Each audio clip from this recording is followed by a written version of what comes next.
Hello, everybody. This is Jennifer Matarese, and obviously, this isn't a regular episode. Now, I am still working on the next episode. I do have to do a little smidge more research, but let's not even get into that. I've been thinking for a while about a way to kind of use the podcast to help support charities and organizations which help after disasters. I thought also about covering a few more charities like I did, organizations that help after disasters basically, but, charities and things like that. Like I covered the RNLI way back. So yeah, that is something that I should probably do, especially considering it's been 10 years that I've been doing this podcast and it's mostly helping me. And I try to donate when I can, but I can't really afford as much as I would like a lot of the time. So when I do, I can, whatever. Anyway, but I was also kind of thinking, like, every once in a while I would think, what if I did these episodes stoned or drunk? How well would I really be able to cover these same disasters if I know them really well, but I can barely complete a sentence? So let's see how this goes. I want to try this. This is like a first time thing. And if it goes on, then I may try to explain real disasters while stoned to you guys for fun.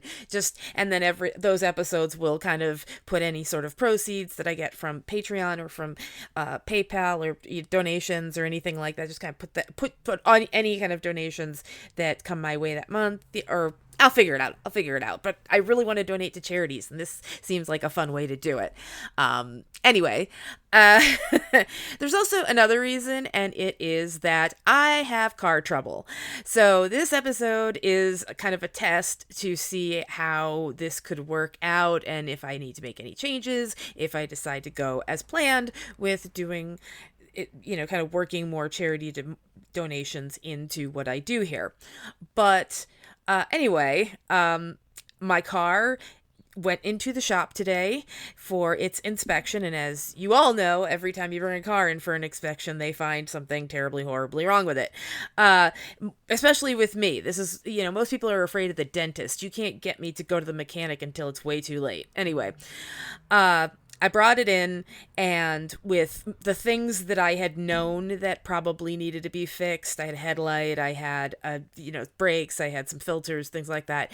I figured like $1,000. That's what I was figuring. I even had a GoFundMe to raise that money and was able to do that. Now, I was able to pay for what I had today, or I will be able to pay tomorrow, because they had a little problem with a ball joint. Here we go. Ball joint in there. Anyway, I'm getting way into what is here. The summation is the subframe of my car is rotted and needs to be removed and replaced before I can pass inspection. And I'm going to try and get the rest of that GoFundMe, which I have raised up to $3,000 to account for the $2,000 I am going to have to pay the mechanic when I can afford to pay for the subframe of my car. Why don't I use public transportation? We don't have it here, and I can't get rides because everybody lives all over the place. So yeah, things are just complicated and strange and this sort of thing. So I am going to put the address for the GoFundMe into the summary for this episode, and I'm also going to put down like my PayPal, Cashapp, all of the things that I have for the podcast. If you like to donate or request things, I've had a couple of requests recently, but this is not about that. But yeah, I am doing this as sort of a, hat in hand. If anybody wants to throw a few bucks in the pot to help me fix my car, I would genuinely appreciate it. And this is the only way that I could think of on short notice to kind of perform a little dance for everybody, which is, my one party trick. And we're going to go and we're going to see just if I can pull it off. Can I? Probably not. Let's remember that I can't remember dates at the best of times, numbers, names, things. So, that's why podcasters have a script and why I have a script. Now, I decided to start this sort of series with Uruguayan Air Force 571, which some of you may know as the basis for Alive and also for Society of the Snow a couple of years ago. Two fantastic movies, one clearly more fantastic than the other, awards wise and quality wise and acting wise and all of that. Anyway, I did this in episode 2 or 3 when I was still kind of getting used to podcasting, and my scripts were kind of minimal because I was just restricting myself to the information that I needed to know, the numbers, the names, the dates, all those kind of things. Anyway, so this is going to be really funny because I've already just started to try and think of facts about what happened in the Andes in 1972, which is only a number I remember because I looked it up and ingrained it in my memory, I think 15 times today to try and remember it. But anyway, so... Boy, this is going to be funny. Okay. Or at least it's going to amuse me. And I'm hoping maybe it might amuse you. Because remember, hat in hand. You just have to picture the girl, Robin, Dawn, I can't remember what her name was, from Empire Records. She had the big jar, and everybody else is doing things to raise money to buy Empire Records, and their paintings and artwork and all dresses and all sorts of things, and she just goes out and puts a jar out, and it just says pay me or something on the front, something really simple like why would you pay this girl, and it turns out that they get a ton of money in this jar. So yeah, I'm rambling, I'm stoned. Anyway, so let's get into Uruguayan Air Force Flight 571, and I'll see how much information I can remember from an episode that I haven't done in 10 years, although God knows I reread all of my stuff about this right about the time that Society of the Snow came out last year, and I wanted to make sure that I remembered all the details and whatnot for the movie. But okay, so... Old Christians Rugby Club in Uruguay. The Old Christians were a group of guys, like young guys, early 20s, late teens, who used to go to the Old Christian school. There were a bunch of priests from, I can't remember where, and they came together over to Uruguay to have this boys' school. Oh, Irish. It was Irish. That's what it was. Okay, so anyway, it was these Irish priests that come over, they start, teaching these kids, and they figure, well, what can we do to teach these boys to kind of get them organized together? And so they said, rugby. We like rugby, so we're teaching them rugby. Anyway, they taught them rugby, and it really became popular with them and with Uruguay. It was something that, everybody was getting into, and these guys who were around the Old Christians were like, maybe not famous, because I'm not sure how famous works in Uruguay. It's a very small country. I think it's 3 million people. Anyway, this is what it's like talking to me normally, and being stoned is not helping. So anyway, rugby's popular. They're popular. They are supposed to play this game that they play every year, or at least have played for the last couple of years, in Chile. And now Uruguay is on the right side of South America. Chile is on the left. I was going to say east and west, but it took me a minute to try and figure it out, and I just gave up. Anyway, so you have this team, you have supporters, you have all kinds of athletes and young people, and getting onto this charter flight to Chile, and it's 45 people on board. I can't remember how many are on the crew. I think it was 5 on the crew, and two, so two in the cockpit and then three others on the crew. Yeah, that's right. And then 40 passengers. So anyway, you have this plane and it's filled with all of these people from the team. They weren't possibly going to go because they weren't doing so well that year, but apparently they got to go. So yay. Anyway, they start flying over towards Chile, but because of the timing and the weather, I can't remember exactly why, they have to land in Argentina. Maybe Argentina, Mendoza. They have to land in Mendoza, and they spend the night. The next morning, they show up at the airport and they're waiting and they're waiting and they're waiting for the pilots to come. Some girls say to them, well, that looks like, your plane's not going to get off the ground or something like that. I can't remember exactly how the wording was. It was clever in retrospect. Anyway, they get on this plane. Now, there's only a certain amount of time during the day when you can get away with flying over the Andes because of the way that the weather is, or flying near the Andes. Just every mountain system has its own weather thing going on. Anyway, they would be flying towards the Andes. Now, they would have to take the Planchon Pass instead if they just didn't want to do all the maneuvering that you have to do to get through the Andes. What you do is you fly towards the Andes, you go south, you make a right, you make another right, and you head up to where you were, and then you make a left to your destination, basically. That's the Planchon Pass is the little like pathway between the mountains. So the thing is that they're flying through the mountains on this plane that, if I remember correctly, doesn't have the best track record. Not the plane itself, but like the style of plane.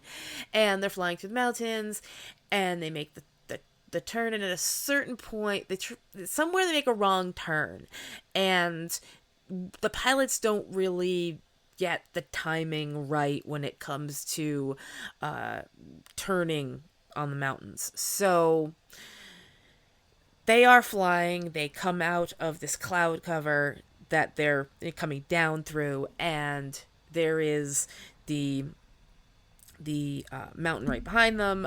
As they're coming through this cloud cover, things are happening, and it sounds like I'm just recounting Alive and Society of the Snow. It really, really does.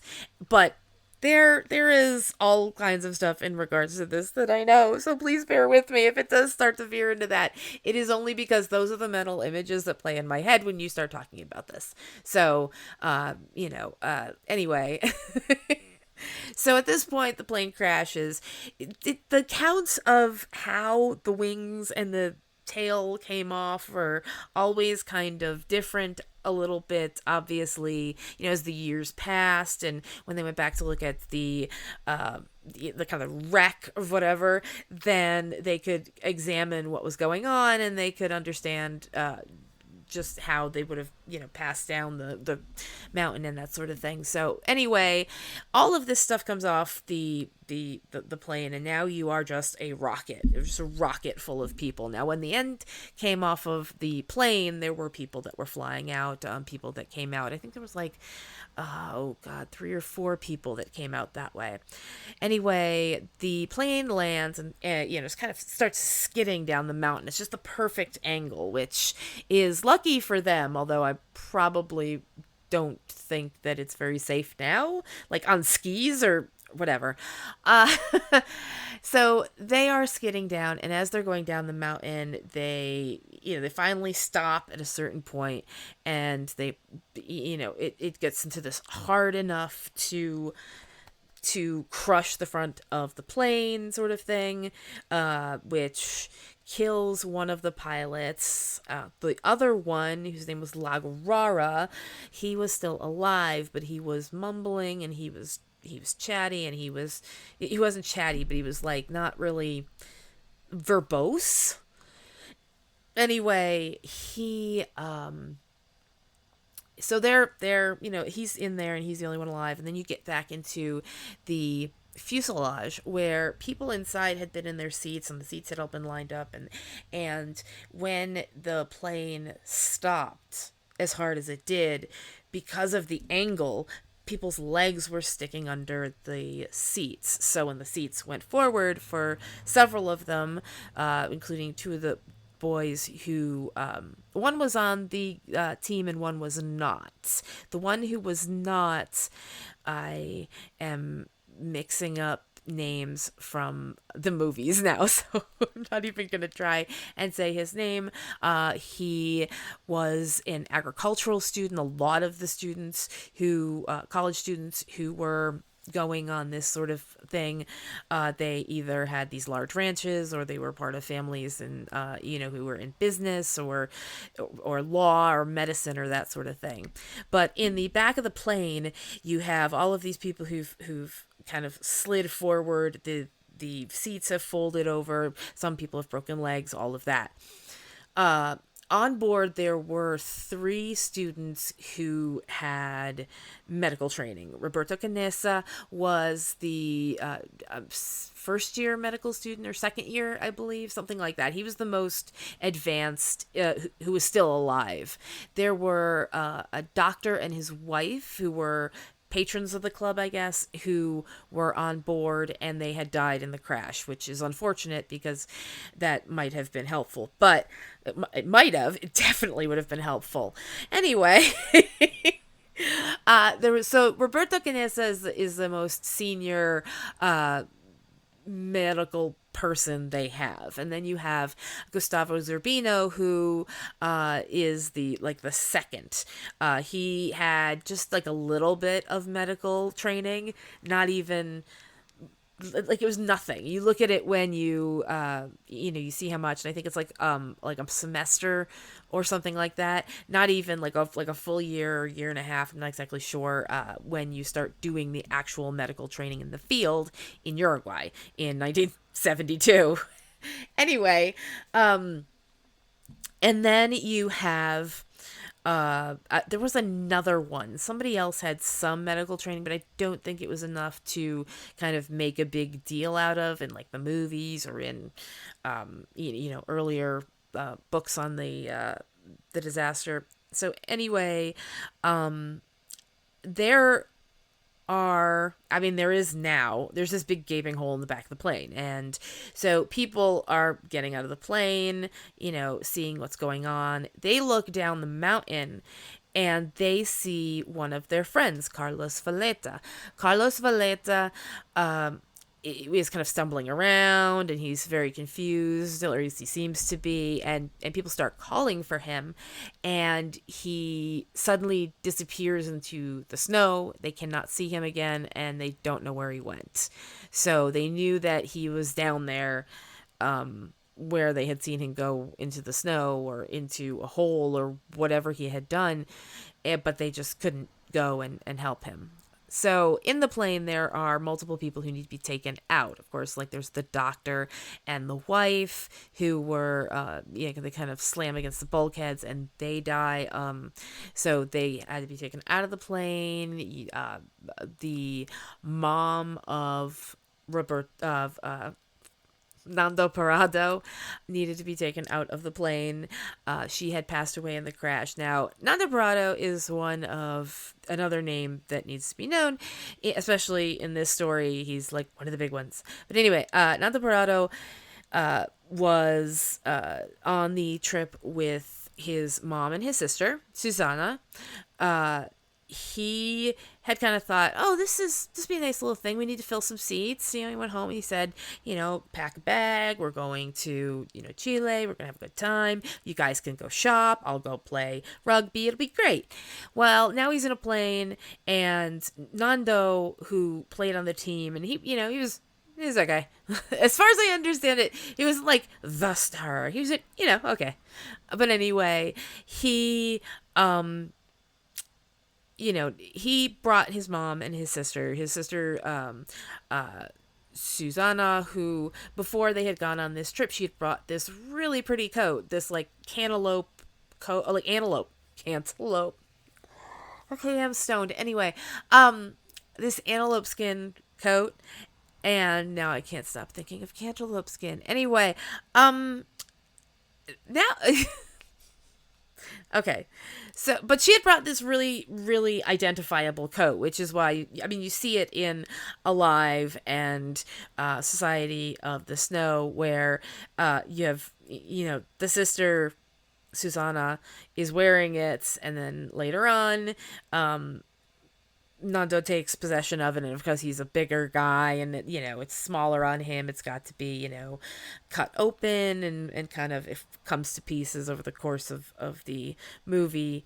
But yeah, so sister's there, mother's there, Nando's there. During the crash, Nando gets a head injury and he is unconscious, and they don't think that he is going to survive. His mom is deceased. She has died. And his sister, Susanna, is kind of incoherent. She's not very well. Like, she's really, she's kind of messed up. Everybody is messed up because of this plane crash. And so, as far as anybody knows, the Parados, there's going to be none of them left by the next morning or two, especially with the injuries they seem to have taken. Anyway, so now all of these people are just trying to survive the night. When they left these other places, I mean, Uruguay is not this cold ever, as far as I know. It's not. It's the way that they talk about the weather there. It's nice. It's by the beach. It's like it's not a place where you see snow at all. And they walk out and there's snow everywhere, and it's deep and it's just very strange. It's a very strange setting. It's like walking from one room to another in your house and ending up on the moon. Like, there's just a vast difference between the two. So they really were just, mentally and physically trying to survive the night. It's a very upsetting thing and a very traumatizing thing to go through a disaster, but at the same time, the disaster is still ongoing and they're still trying to survive. Now, in terms of the leadership at this time, you had Marcelo Perez, and Marcelo Perez was a captain. He's the kind of guy you expect to be a captain. He's organized and he's got everybody's backs, and sometimes he's on everybody's backs to eat right and not break the rules and all of this kind of thing. But Marcelo was determined. Yeah, we're gonna get rescued. We're gonna get rescued. We're gonna get rescued. And there were some people who were saying that, and of course you want to believe that after something like that happens. So it became this mantra. When they come, they're gonna come rescue us. It's the first few hours you still have hope, and you understand it might be difficult to get to the plane, but still. Anyway, Marcelo Perez is he's trying to think of solutions, and he's trying to get everybody's spirits up so that they don't give up and just submit to the cold and the stress and all of that. Overnight, there are several people that first night who die. One of them is the single woman who was traveling on the plane kind of as an extra person to fill a seat. There had been this open seat on the plane, and to leave they had to have a full plane. And so this woman had bought this ticket so that she could go and see her daughter and her daughter's new husband get married, and she had to go there rather than them coming to Uruguay because of some kind of political thing. Anyway, they were going over there, and when she was in the plane, the seats flew forward as it crashed. Her legs were caught underneath, and the seats were crushing them. And every time they would try to pull the seats away, she would scream bloody murder and, say that they were punishing her. And just, she was, clearly upset and incoherent and terrified and had plenty of reason to. And she just moaned and screamed through the night and was like, I'm in so much pain. I'm in agony, blah, blah, blah. I mean, the movies get a lot of things right about this, by the way, I should mention. But she's just wailing about the pain. And one of the other people who was there, who I believe is Carlitos Paez, kind of turns around and says, would you shut up, we're all suffering, which is exactly what you you completely understand. Yeah, okay, in that situation, yeah, I'm going to be yelling at people. That's just going to happen. And it did. It was really, really uncomfortable sleeping in that plane, or what was left of it, that first night. And most of them did not. I think a lot of them were probably like, well, when I get home, I'll go to sleep. I don't have to sleep now. I can stay up and just, we're going to get rescued. We're going to get rescued, that kind of a thing. So it was a night of like punching at each other to keep warm, and just all of that. But so anyway, she passes away, and also, I can't remember his name, but Nando Parado's best friend, who was on the flight, he gets this terrible head injury the night before, and he, when he is, when the plane crashes, and it is just, a cracked skull, like a serious cracked skull, fractured skull. And so he is bleeding profusely also as well, which if you've ever seen a head injury, it's just absolutely, just blood everywhere. So he was, without any sort of medical intervention, definitely going to die. And so over the course of the night, he passed away. The co-pilot passed away overnight, I believe. But anyway, like there were several people who passed away that first night. So there's already a pretty notable death toll here.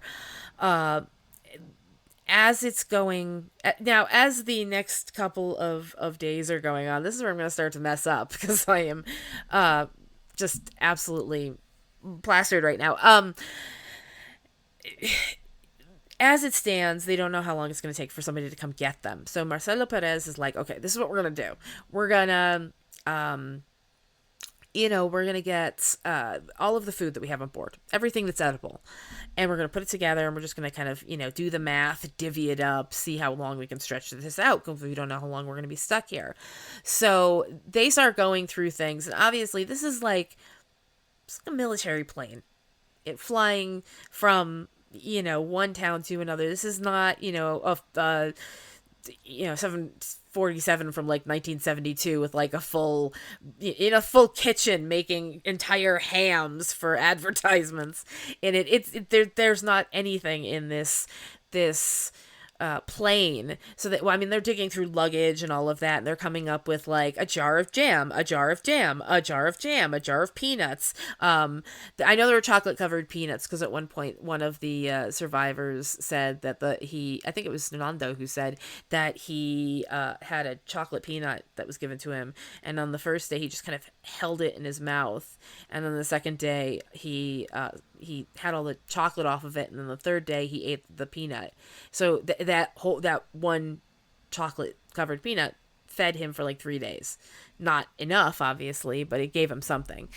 So anyway, they are looking through all of these different things, all this food that they have, and it's nothing. It is the kind of things that you would do to try to make a charcuterie board really fast at a moment's notice and come up with absolutely fucking nothing. Yeah, I'm gonna be swearing this episode, by the way. Did I mention that before? Yeah, I'm gonna be swearing this episode. I can't remember if I swore. Oh my, how many? I've been doing this for a half an hour, and I can't remember if I've sworn yet, which is really weird.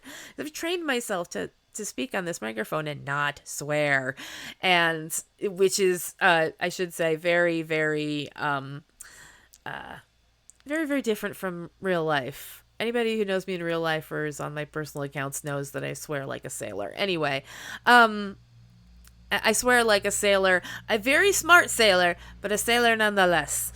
Where was I? Now I gotta backtrack and remember where I was. Okay, so charcuterie board. That's where I was. They don't have a lot of food. I mean, they have like a bunch of wine. When they stopped in Mendoza and the pilots came back and they were late, it was because they were getting like a huge amount of like duty-free wine and just throwing it in there and bringing it with them. So they had wine. They had lots of wine. It was just like a 50-year-old stepmom's house in the suburbs. Anyway,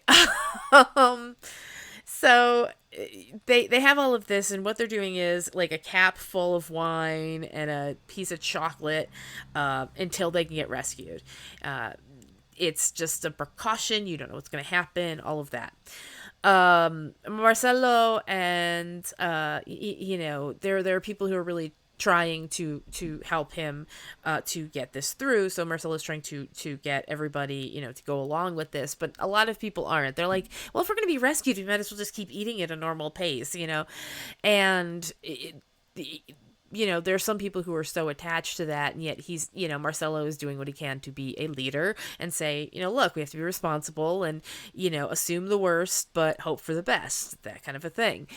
And so they are taking all of these precautions. There are 3 cousins on board, Fito and Eduardo Strauch and Daniel Fernandez, who are kind of like they're kind of like a trio of little like inventors. They kind of figure out things that including this way of getting water, which is a necessity, a definite necessity. You need water even more than you need food. I think you can go longer without food than you can without water.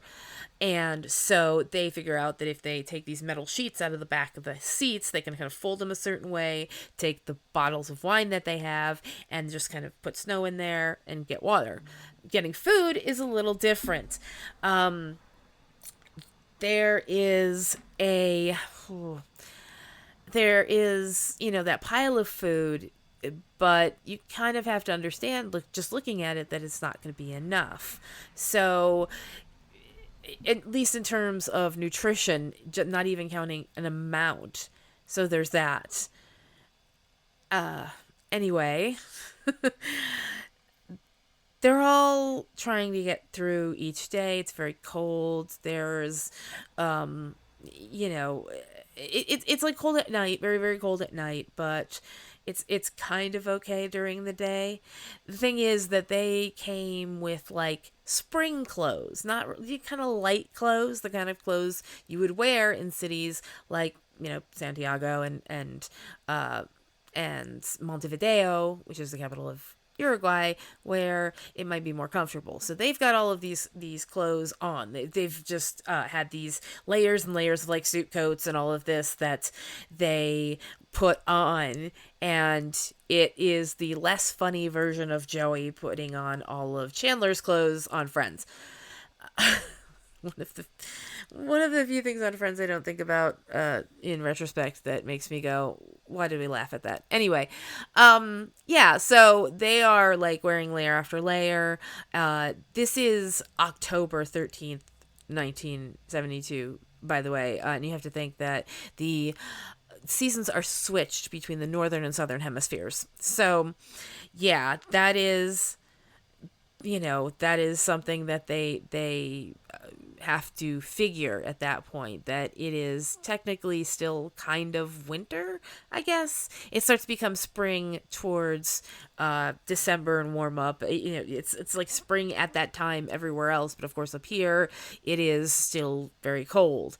And so they have to basically be wearing everything that they can. I think I have gone on about this for Anyway, so you have also these 2 students, these 2 guys, one being an agricultural student and the other one being on the team, who have broken their legs. And they're dragging themselves around. I think there's somebody else who's also, had a bad leg, where they were kind of just dragging themselves around for the entire time. I can't remember names off the top of my head. So anyway, but yeah, this is kind of what everybody was doing. It was just like, okay, well, we'll just wait for a plane to show up. Now, at some point, they think they hear a plane. They think it they think they see one at another time, like waggle its wings to signal that it's coming.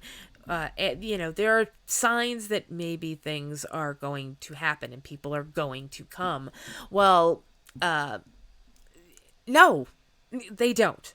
They can't find them. It's in the middle of the Andes. They thought they were somewhere else. Like there are a bunch of reasons why the people who were searching for them wouldn't have been able to find them or get to them anytime soon. And it starts to become more and more apparent that they're probably not going to get rescued. There is a point where they have this little like ham radio, not ham radio, like a little handheld radio that they find in the luggage, and they use to kind of listen to the nearest radio stations. And they hear that the search for them is over. It's not happening. And of course, this is devastating for the people who had kind of been holding on for that, and some of them, including Marcelo Perez. That was a big letdown. That was not just a letdown. I mean, that is like being punched in the gut by depression. It's just realizing the awful situation that you're in is not ending anytime soon.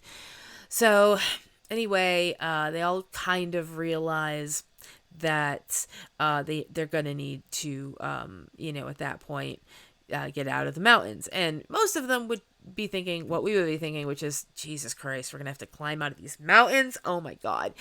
And then you have Nando Parado. Nando Parado is just a guy who in this situation and under this circumstance turns into the hero of the movie. He is the guy, and not like, to get attention, but because that's generally who he is underneath what, his nearsightedness and his kind of, maybe a little shyness and like all of the normal average everyday things that made him who he was suddenly becomes this very heroic person. And he is kind of like, yes, we can get out on our own. We can do this. He's and it's not like a cheering thing. It's more like a, look, this isn't something that we can't do. It's just a matter of, we can save ourselves. This we can do. Did that even make sense? Oh God. Okay. Anyway, now prior to this, there had already been talk about maybe perhaps needing to resort to anthropophagy. I'm only trying to say this because I know I can say this. I can't say this, and I can say cannibalism just fine. But they are two different terms anyway, at least in the way that Nando Parado would later describe it in a documentary. He said something along the lines of, cannibalism isn't you kill to eat. And that's not what they were doing. So anyway, they had been like at least joking about it from day one. It seems like there were, comments that were made about, that sort of thing. And, it's those comments that later on in retrospect, you're like, oh, why did I say that? I jinxed myself. But in the worst possible way in this case, I guess. Anyway, so they've all been talking about this. They've all been talking about it, the possibility that they might have to eat the dead. And so they talk about it, and they talk about it, and they talk about it, and they talk about it. It's understandable. It's a really serious decision to make, even if you're starving. And so, and especially considering it's not just one person, it's a group of people. And the more people that you have in a situation like that, the more pressure there might be to continue to follow a certain cultural expectation, as opposed to, doing what you're biologically needing to do, and just accepting that the human body is meat. And I am getting way off track here, and I'm starting to sound like a professor, which is really weird. Not the professor, my professor, but a professor. Anyway, so they've discussed this, they've talked about this, and some of them just don't want to do it. One of them was Liliana. Liliana was the only woman who was still alive on the plane at this point. Susanna had died after about 4 days of her internal injuries, and Liliana, who was married to Javier Methol, so Liliana Methol, just remembered his name. Yes. eat a tiny bit of gummy if for every time that I suddenly remember something that I would have normally remembered off of the top of my head. Anyway, so Liliana Menthal is the only one who is uh, the only woman who is shown as alive. She's still alive at this point. She's the last one, and she, she's one of others. I mean, that some of them dithered and some of them didn't. Some of them were like, well, we're gonna have to do it. That's just the way it is, and so I think she's shown in the movie dithering more than she did in real life. I know that she did partake, as it were, before she died. But anyway, people start, they send somebody out and they try to make it as objective as possible. Try not seeing the face of the person they are taking from. They were taking from the thigh of a man, but they didn't look, or like the buttock of a man, but they didn't look at face or anything like that. They couldn't, it wasn't a woman. That's all they knew. That was the first person they took. They didn't really talk much about, each of the people that they took from, as I understand it, but it doesn't at least seem that way, which is perfectly understandable. Anyway, they went out, they took some of that, and they just ate it cold. They would later try to cook it, but there was debates about, it losing nutrients and that sort of thing versus the taste, like all of that. Anyway, I think almost all of them except for, I want to say, Coche and Ciarte, were they broke through that taboo and had some of the meat, including Marcelo, who I think also had some debate about whether or not to do it. Either way, Coche and Ciarte was one of them who's, as I understand it, like, he was trying to, trying to hope for, somebody to come, because his other alternative was, I'm just not eating that. And, well, that there's only so long you can hold out with doing that. And as far as I know, he put it off for a while. I can't remember off the top of my head if he had to eventually or not. Anyway, but yeah, this is the whole thing, this progression of everybody eventually taking of the bodies, or almost everybody, if I'm remembering correctly. So this has already started. It's, I want to say, the 16th day, 13th day. It's one of the two. I'm wrong. I can't remember. Wow. Anyway, they're all packed up into the plane. They are all, I want to say, sleeping. That it's kind of nighttime, that sort of thing.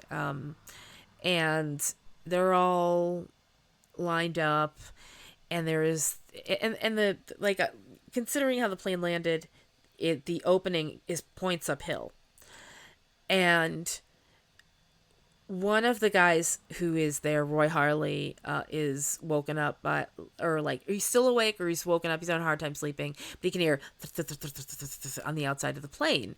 And he kind of like stands up at the same time as what turns out to be a very large avalanche comes plowing through into the plane. Now, at this point, Roy Harley is the only one whose head is above the snow.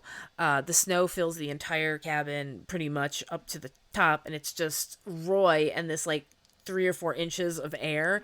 And so he just starts, like, digging and digging and digging and digging and gets out, and he starts, like, pulling at people, getting them out, and they start digging for other people, and they start digging. And the thing is that there's nowhere to put all of this snow. So when they're taking it off of one person, it's going on to another, and so on and so forth.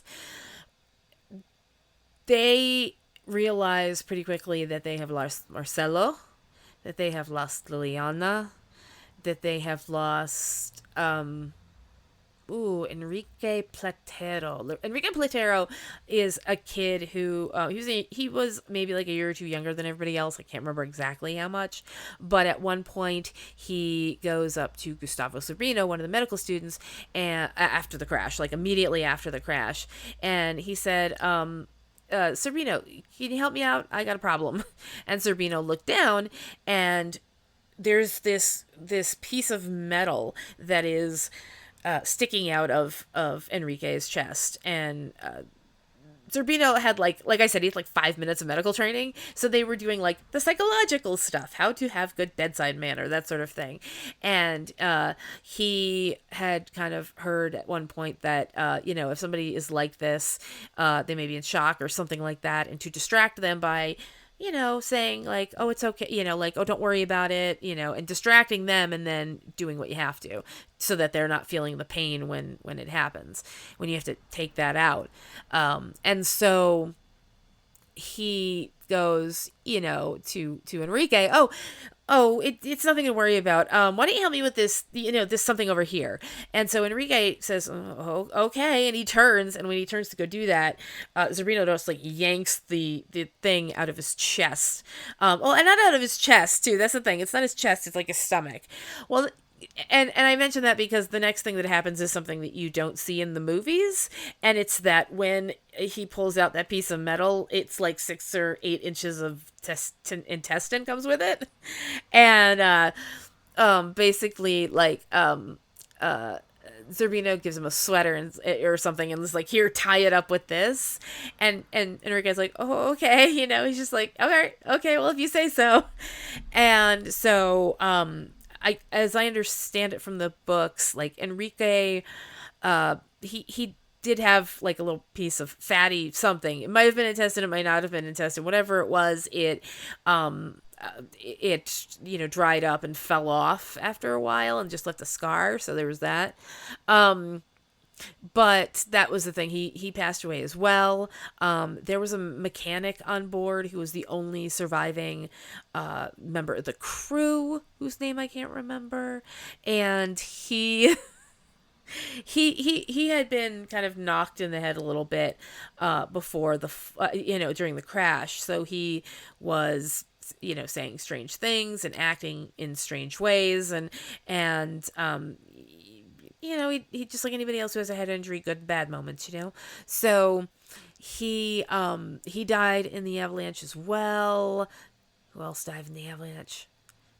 I got really good at naming everybody who died when and where. Now I can't remember. Oh wow, this is bad. Anyway, so now there's for like 3 days they're stuck in this plane. They can't dig out. There's some kind of snowstorm going on. There's a lot of snow out there. They do get to manage some air holes using like a stick right through the ceiling of the plane, and so they are able to breathe, but also they are like, how dare people on motorcycles drive past random homes you don't know if somebody's podcasting in them. Anyway, so anyway, they've been stuck in this hole for with these bodies that they've had to eat from for several days. So I mean, horror movie stuff right there. It's just awful. Somebody that you know and somebody that you've been surviving with for 2 weeks or more, or however many days it was, that you are stuck in this situation where you have to kind of find a way to avert your senses to what is going on the other side of the plane from you, as they are being taken from in a, what's the word I'm looking for? Culinary sense? God, it's bad. Anyway, yeah, so it was really traumatizing and upsetting, and so much had to be going on there. And yeah, it's a lot. It's a lot. I'm getting so tired. How have I talked for 48 minutes like this? This is so weird. Anyway, when they finally are able to get out of the plane, they are able to, I don't know if they found the original bodies, but they have those bodies that they just lost, and they go there. They are able to kind of clear away the snow and prepare for what is going on, which is that now they have to work on Nando and Canessa and this other kid named Byzantine, everybody called him Tintin, that they were all going to get together and get the they're going to go and they're going to climb the mountains. They're the strongest, they're the biggest, they're the most determined, essentially. And that's the thing. Nando is determined to a fault. Like, he is like the worst, he would have kept going and going and going without sleeping for days if it wasn't for Roberto Canessa, who is more like pessimistic and realistic, and also very, he's the one who's kind of grabbing onto Nando's leg and pulling him back and going, no, we sleep. Like, that's the kind of guy he was. So those two work off each other together, and Byzantine, as I understand it, was kind of, he's kind of stocky guy who was just very supportive and kind of, held his it was kind of, kept to his own, basically, as I understand it. I'm going to keep saying the same things over and over again. And, it's like watching that chapter videos and just being like, he's saying the same thing over and over again. He said it twice in one sentence. Anyway, so yeah, that's the thing. These three guys are the ones that they have decided are going to do this, and so they've been, filling them full of food and all of this, and kind of they get the best rations. They can sit around and do nothing while everybody else works. It's kind of a nice thing, if you can get it, in that situation, which has no nice parts. Anyway, so while all of this is going on, at certain points, they have gone looking for the tail because they thought maybe they could use a radio and contact Chile or whoever else is near and try to get people to come. And they did get to the tail, and they found things that they didn't have anymore in the other part of the plane, but yeah, they've gone over to that, and one of the things that they brought back was this insulation from inside the plane. It was a big tarp kind of a thing, but it was like cushioned, or there was insulation inside there that really kept the cold out. So during this time, they're also using that to make a sleeping bag that's big enough to fit the three of them. They'll get in there, they'll curl up together, keep warm, and all of that. So that's being worked on, and at the same time, there are a couple of more kids who die, a couple of more young guys who die. I can't remember their names. Okay, whatever, I'll be fine. You would think I would remember Numa Tricati. Numa Tricati is the last one to die. Thank you, brain. Thank you. So, Numa Tricati and another one of the people who is in the plane passes away between the time that, or no, wait, I'm counting wrong. It's him and then the two guys with the broken legs, whose names I can't remember, which is making me mad. Anyway, so at a certain point, like Roberto Canessa is being very restricted. Like, well, we can't go now. We have to wait. And Nando is like I would have left yesterday if you want to let me. Like he's like, I don't know. He's like your parents going Christmas shopping and trying to get there for just the right deals, not the good ones, the right ones. Anyway, Nando and Roberto are having these discussions, and they finally just go, okay, look, we gotta go.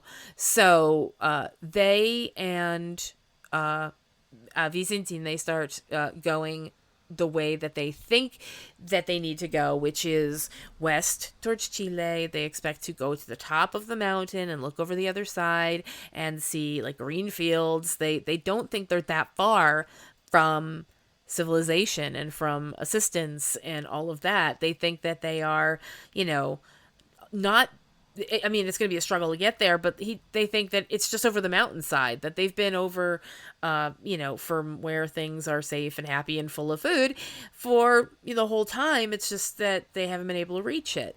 And they've actually been on like a volcano, by the way. I mean, especially if you see a picture of the mountain today when it's a little less snow covered, then you can see that you can see the top of the volcano. It's not like a volcano that you picture, like a Hawaiian volcano with the pointed top and all of that. It's a little more misshapen, but it is definitely a volcano that they landed on. And so there's that way to it. But as they're going up this mountain, they expect to go over the side, and they're going to see blue fields, green fields. Blue fields would be, I mean, I don't know what blue fields would be. I really don't. Anyway, they expect to look over the side and see green fields, and maybe not there, but hopefully there. But if not, then the next mountain over, the next mountain over. Turns out that's not the case. They get to the top of that mountain. They use their sleeping bag every night. It takes them like 3 days to get to the top of this mountain. And when they get there and they look over, they realize that as far as they can see, all of these mountaintops are white caps. They have snow on the top. But that's as far as they can see. But somehow Nando Parado, who is nearsighted, is like, wait a sec. Look at those. Look at this. Look at those two over in the look at those two over there. Way over there. The two mountaintops. And he calls them something else. Breastises. Not breastises. But he calls them something else. Anyway, he says, look at those. They don't have any snow on them. And we just need to go toward them and we'll be fine. And so they're like, okay, well, we're going to take Tintin's food, his rations, and we'll start going. I don't know if we're going to make it 10 days, but 10 days, 11 days, 12 days, however many days we're going to need. Turns out it would be 10. But so Nando Parado and Roberto Quinesa start walking and walking and walking and walking and walking and walking and walking and walking for 10 days, or 9 days. I think it was on the 10th day that they saw evidence of people. But yeah, so they are walking, they're walking. Now Roberto Canessa has some dysentery going on, as far as I understand it. So he is just, as the walk is progressing, things are getting worse, like stomach wise. So anyway, as they're going, he feels like garbage, and Nando's like, let's go. And so he's finally able to like kind of get him to a certain point, and at this certain point, kind of leaves him behind. He goes looking for, this and that. By now they've started to see, grass and water and animals, and with, I think at some point they saw a cow, and for a moment they were like, that's beef. That's a hamburger. That is steak. That's food. That's food. Maybe not like that, but they had seen a cow and they were like, okay, well, that's evidence of people. We're not killing it though. I mean, for many, many reasons, but also because, I mean, at that point, how do two skinny guys who have been eating people for the last 2 months kill a cow? No.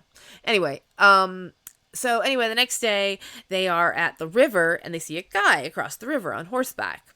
And this is Sergio. Now, the only reason I remember his name is Sergio is because every time I talk about this story, or is it Sergio? Am I completely wrong, or am I losing it? I don't know. I'm going to skip this story entirely. Basically, there was a guy on a horse, and they're trying to get his attention, Nando gets Canessa. The two of them are yelling at this guy from across the river. The guy across the river ties like a pencil and a piece of paper to a rock, and they throws it over. And Nando is the one who writes the letter, if I remember correctly. That and it says, yo soy Uruguayo. Yeah, I'm a Uruguayan. Uh, I can't remember how this is in Uruguayan, but I've been in a plane in the mountains. I crashed in a plane in the mountains for the last 2 months, and God, I wish I could remember the exact wording. I probably could if I wasn't stoned. Anyway, yeah. So all something to keep in mind while all of this is going on is remember that Carlitos Paez. Okay, so Carlitos Paez is the son of Carlos Paez Vilaro, who is one of like the most famous painters, or at least he was at the time, most famous painters in Uruguay. And so with Carlitos, he's kind of a kid, he's kind of a punk for 1972 in Uruguay, which is not that punk, not that kind of punk anyway. But he's kind of still a little immature and that sort of thing. But anyway, while this is going on, his dad is off looking for him, like going through the mountains, going through like Argentina and Chile and all these different places, like have you seen my son? And they've just started calling him like the crazy man, that crazy man who's looking for his son, because that's how long he did not give up. He would just keep going and going and going and going. So when they find this letter, they're like, and it gets passed on and on and on and on and on. It ends up with Carlos Paez Vilaro. He gets contacted, if I'm remembering the story right from the book, he at the time, like, was that somebody else? No, it was somebody else on the plane. Somebody else on the plane. The parents start getting contacted, basically. And so with Carlos Paez Vilaro, he was like looking at that letter to see if it was somebody who had been on the plane, and he recognized a certain style that the boys from the Old Christians were taught. So yeah, that was his experience. Somebody else had been shopping, and or maybe it was him. We may never know. No, but the other story I remember specifically because it was the one guy was trying to he was shopping in another country, and he was trying to, or shopping somewhere and trying to sneak a kitten or a puppy home in his jacket for his kids for Christmas. And when they pulled him aside in the airport, it was the airport, they pulled him aside in the airport, and they're like, we need to talk to you. He's like, he was thinking, oh God, is it about the puppy? But or kitten, whichever one it was. And they get him in there, and they're like, yeah, we found your son, and he dropped the puppy or kitten, whatever it was. Puppy and kitten. Maybe it was a bunch of puppy and kittens. Puppies and kittens. Wow. Anyway, so anyway, like, this starts going around, and it starts going around that these boys are alive. They have to go up and rescue them, and it actually ends up taking 2 nights. When you see it in the movies, they pick them all up at once and they get them all out of there and it's done with. But in actuality, they picked up some of them, and then they spent the night there with some of the rescuers. So there were some of the like 2 or 3 of the rescuers stayed there the night with them, and it was kind of like, oh, welcome to our humble abode. And the rescuers were like, that's a thigh bone. So yeah, they were, I don't think it was, I think it was, clear to them what was going on, but at the same time, like, it was very much like, well, it's not much, but it's home. And the rescuers were kind of like, yes, it is. Probably would help if I had a camera right now, because the facial expressions I'm making are really good. So anyway, All of this is going on, and they come, they pick some of them up, they bring them back. Back in Uruguay and Montevideo, they are like, everybody's thrilled, everybody's so happy. There are conflicting reports about who is, who is doing, who survived and who didn't. And so there's some people who think that, their kid is alive, and some who don't, and some who aren't really sure. And finally, a list of the survivors is brought out, and it's given to Carlitos Paez Velaro to read on the radio. And so he goes and he starts reading this list on the radio. Now, he doesn't know one way or another whether his son is still alive. So he is kind of like covering the bottom and just going name by name and pulling it down so that he doesn't, if he reveals it, he reveals it. And hopefully, and there's this really great recording that I really wish more people listen to, because it's just so heartfelt. It's him reading off these names, and he's reading each name off, and it's for each one, even if it's not his kid, he's still like, he makes it sound like yes, it feels like so tremendous that with each of these names, that at least somebody survived. And then he's scanning down this list, and you can hear in his voice when he says it, he gets to it, Carlitos Paez, mijo, my son, and then he just keeps going. He goes past that, and it's just really it's really heartfelt, and just you can tell just how much those words meant to him. Anyway, so they rescue everybody. Everybody's lost a lot of weight, a ton of weight. Nando obviously lost some weight. You walk through the mountains, no matter how much protein you're getting, you're still gonna lose a little bit of weight. But the thing was, it just seems like it was something about his personality where he's still kind of a big guy. And he actually, when they brought them to hospitals and things like that, and they were examining whoever, Nando's barging through the hospital, and he gets to a certain point, tries to get back into the area where they're staying, and he hadn't even cleaned up at that point, and he looked so good. He didn't look like one of the people who'd gotten rescued. They were all stick figures. Coach Anciarte lost 65 pounds or something, 65. I can't remember exactly, but he lost a lot. He became basically like a stick figure. It was just really, really sad. And he was very, very fortunate to survive. Roy Harley as well. I think he came in with low potassium, really low potassium. But yeah, so you have all of these people coming in, but Nando looks like he could walk another 100 miles, whatever. At a certain point, he does get to see his dad again, and that was his whole thing, that he wanted to see his dad and tell him, hey, tell him what happened with his mother and Susanna. And so he does, he gets to see his dad, he gets to see his older sister, and he basically gets to say, that they've both passed away, and that's really he was his main focus. I want to go see my dad now, and I just am consistently impressed with what they managed to do.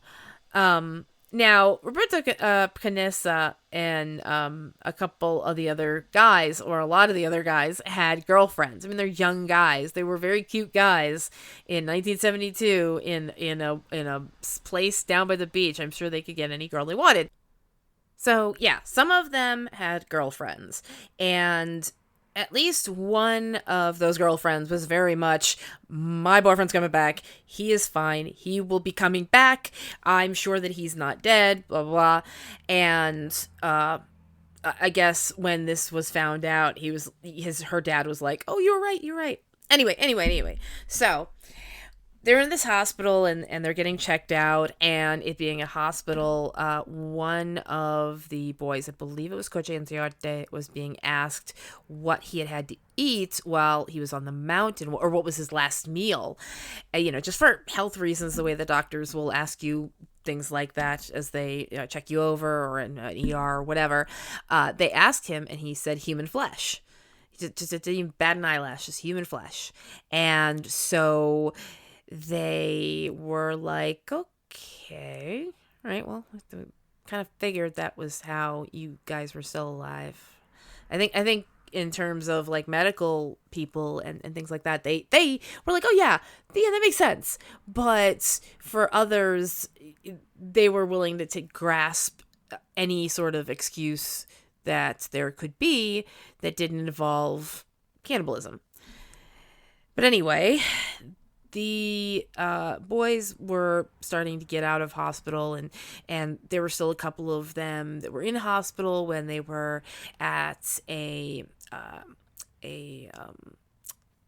Santiago hotel celebrating Christmas.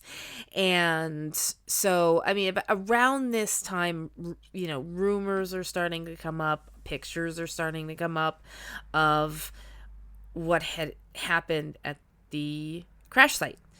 There are photos of, of pieces and parts and just very gruesome things. And on one hand, it's shocking, but on another level, it's a matter of knowing, well, you kind of had to get to this point, and how do you accept that, and what do you do? Well, we're talking about a bunch of boys who graduated from a Christian school, from Catholic school, and so it is it was important for them when they talked it out to look at it like the story of the Eucharist, of Jesus giving his body and his blood to to help his fellow man, like that kind of thing. Like, I am so rusty with Catholicism. Anyway, drink anytime you hear the phrase anyway.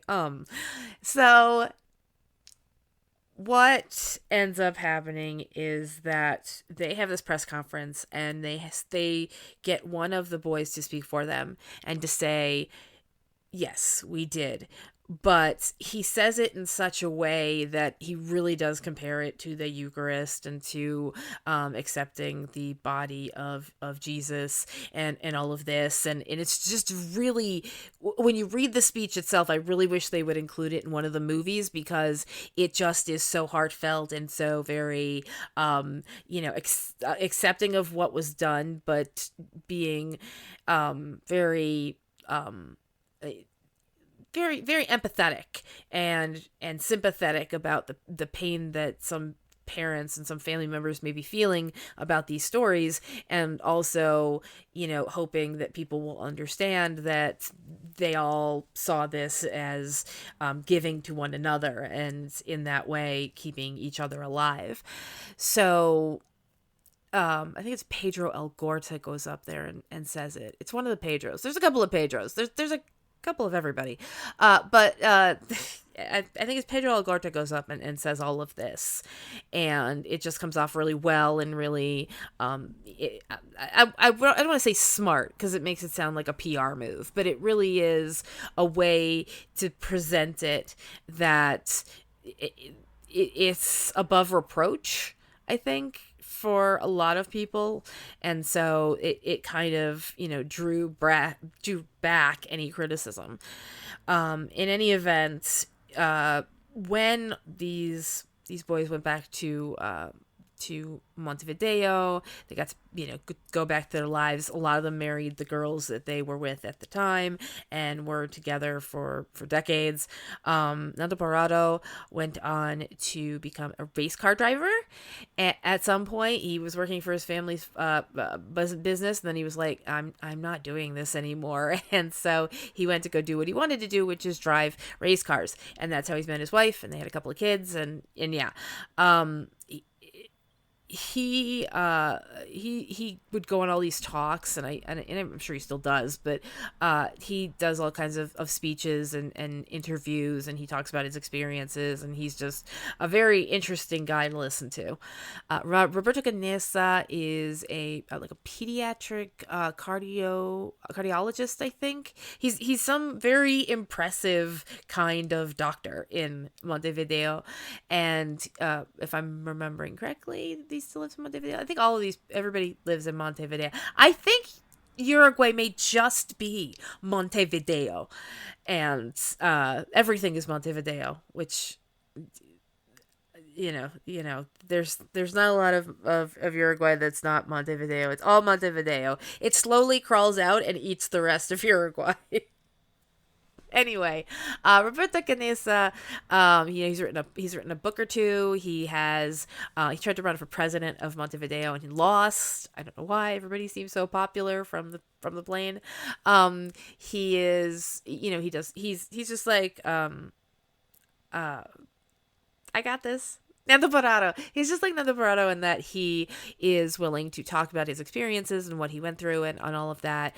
Some of the other ones who survive have written books, and think a couple of them have passed away. Javier Meto has passed away.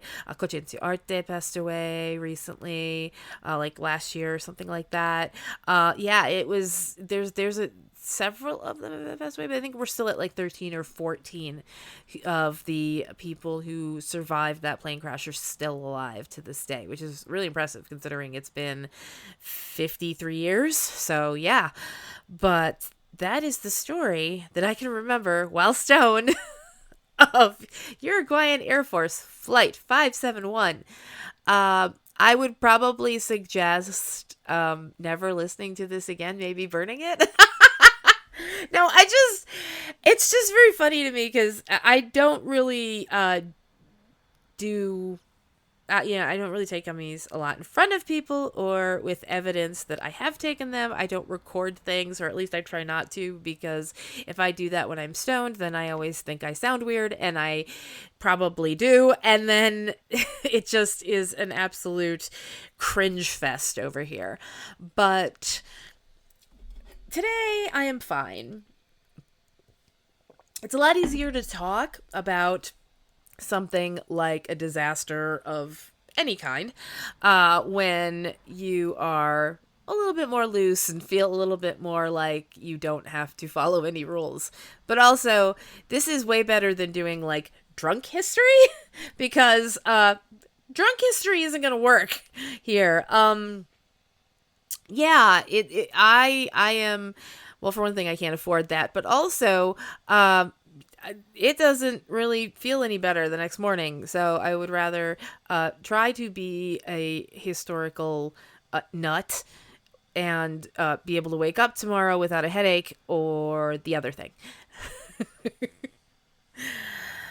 So yeah, if you appreciated this, if you find it entertaining or funny, or you're impressed by how well I did, then please think about looking at the link to the GoFundMe that is in the summary of this episode and donating to that so that I can fix my car and be able to get from place to place.